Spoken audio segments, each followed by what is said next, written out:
Hey, welcome back. In this episode, I'm going to talk to you about how to write a real estate contract. You do not have to be an attorney to make an absolute fortune in real estate writing real estate contracts.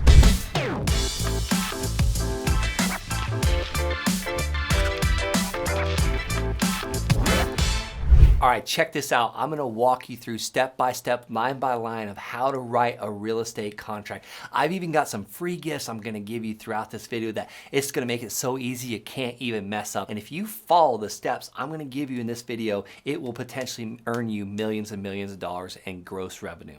All right.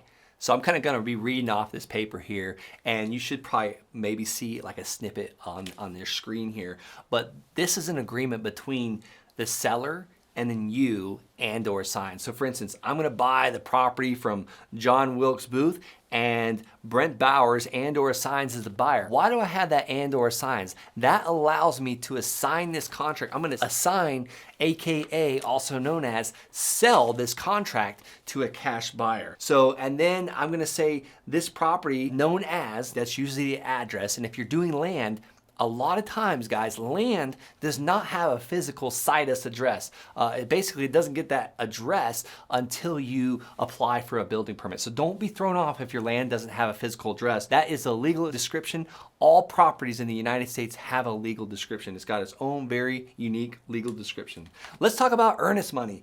Earnest money does not have to be super important unless your seller makes it important. I generally like to put $10,000 down for earnest money. I once had a seller that wanted $100,000 down for a piece of development property. I only had $40,000. So we came to a conclusion that I could only put $40,000 money, earnest money deposit. I was clenching. I didn't want to put 40 down, let alone 100. Next is purchase price. This is what you're paying for the property. Super simple. Next, property sold as is. Like, you don't want the seller going and making repairs or alterations to the land or anything after you go under contract. I'm using that word under contract now because that means like you guys have agreed to the terms. I like to call this a purchase agreement usually because ultimately that's the end goal for me to the seller to purchase his property. Closing terms and condition. Generally, you can change this. You're gonna be closing in 30 days, 90 days, you name it, whatever you prefer. Next is access to the property. You gotta be able to do your inspections. You gotta be able to send your cash buyers, your partners, whatever you wanna call them. And if I'm planning to assign this contract, actually sell it to my cash buyer partners, I tell the seller, we tell them exactly what we're doing.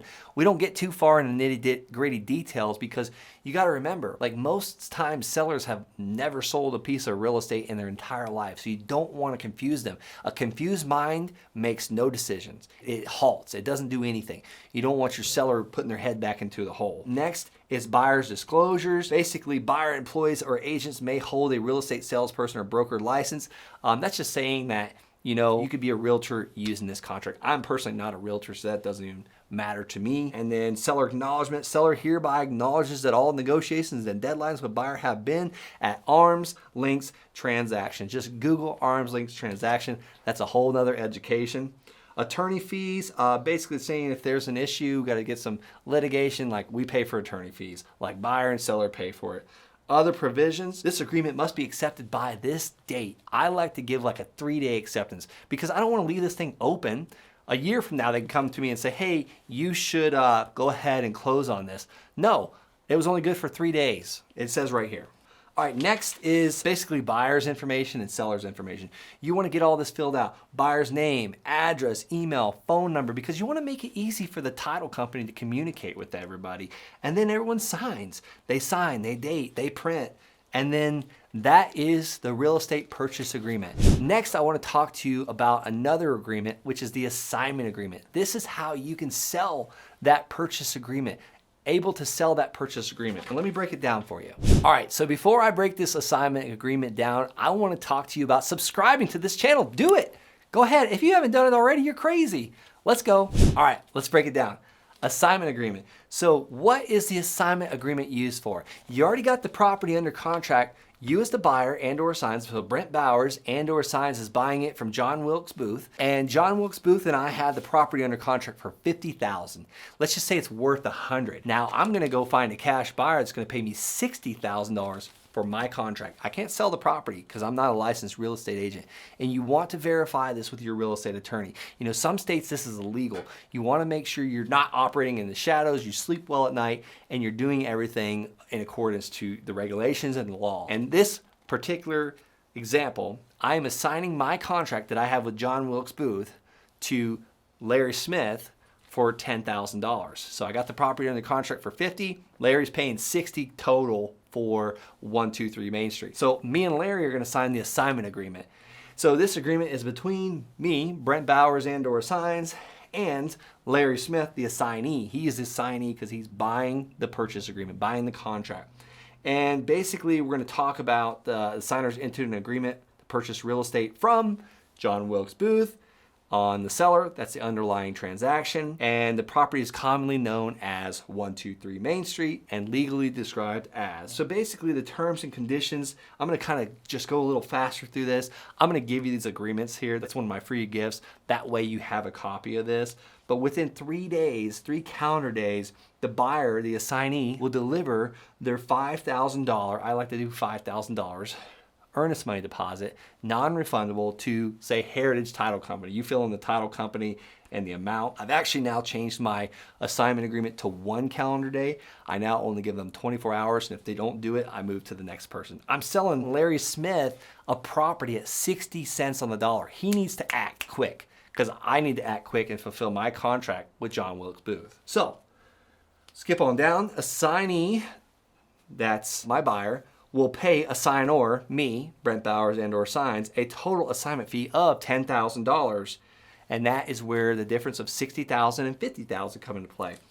Go on down to line number 5. Purchase price of the underlying transaction is $50,000. Assignment fee is $10,000. And agent's commission, in this case, we're not even working with a real estate agent. In this case, it's $0. And Larry Smith is going to bring a deposit of $5,000 non-refundable to Heritage Title Company in the next 24 hours.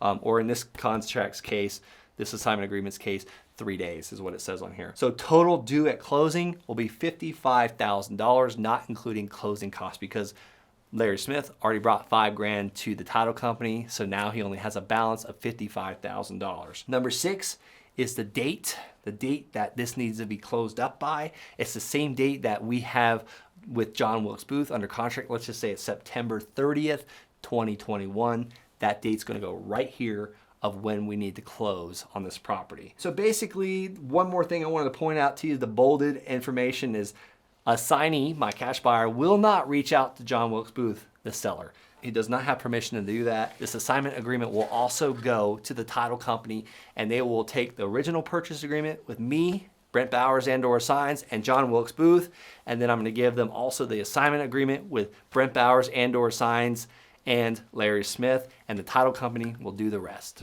All right, as promised, I told you I'm gonna give you a couple free gifts in this video. So the first free gift is that purchase agreement that me and John Wilkes Booth have together, me and the seller, Brent Bowers and/or Signs with John Wilkes Booth. If you go down below in the description, the link to this purchase agreement is www.thelandsharks.com/contract. That's thelandsharks.com/contract. I'm going to ask for your name and your email address, and we're going to email you that contract. All right, and the second free gift is that assignment agreement between Brent Bowers and/or Signs and Larry Smith. That assignment agreement can be found below in the description. The link is www.thelandsharks.com/assign, ASSIGN, and the link is below in the description. That is how you can assign that contract. Those are my free gifts for you that will compress time frames and allow you to get started way faster doing real estate.